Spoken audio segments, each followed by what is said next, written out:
That's one thing that this pandemic has shown, I think, above everything else, the falsity of almost every single claim made about the United States by the people who put out the propaganda about who we are and what we consist of. It should be obvious to most of us at this point that most of what's been said about the glorious, great United States, I'm talking about our social constructs, is total bullshit, total lies. Whether it's racial, economic, healthcare, the religious horse shit, freedom, independence, the ability to control your own life, the ability to really experience freedom, it's all been bullshit. A lot of us have known this. We've known it for a long time. But what could we do, right? What are you going to do?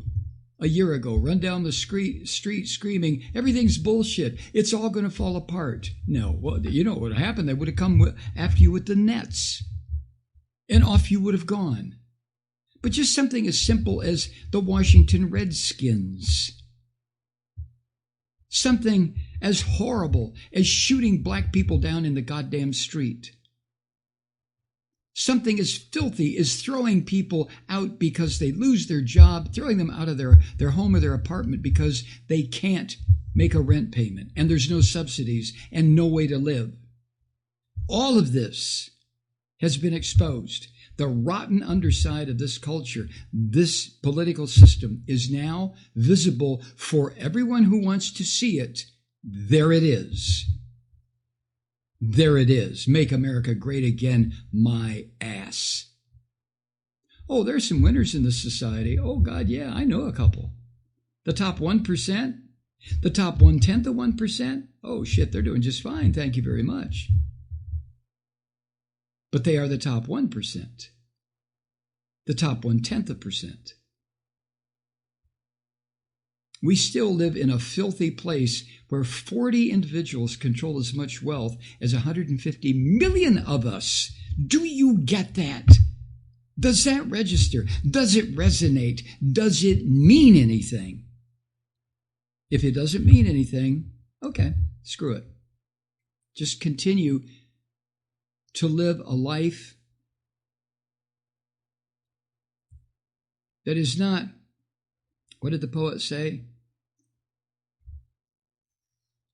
Frustration, a life of silent frustration. That's not the term. But that's what it is, a life of quiet frustration. You know you're not going to get what has been sold to us as the American dream. You know that's not going to happen. You know it. You knew it before this pandemic hit. Now you really know it. Lives of quiet desperation. Silent desperation. And what we have been sold is bullshit. Buying a $4,000 or $5,000 couch. Oh, for Christ's sake. A $10,000 coffee table?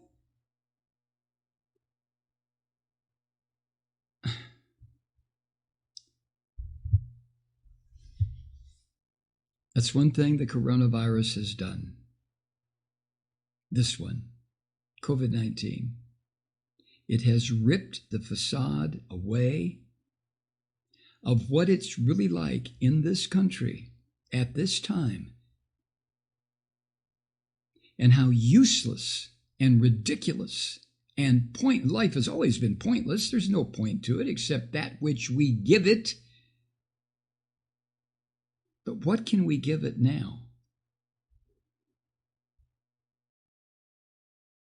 Hi, Truth Seekers. Mike Malloy here. As you know, we've switched formats and are now broadcast exclusively on the Progressive Voices Network.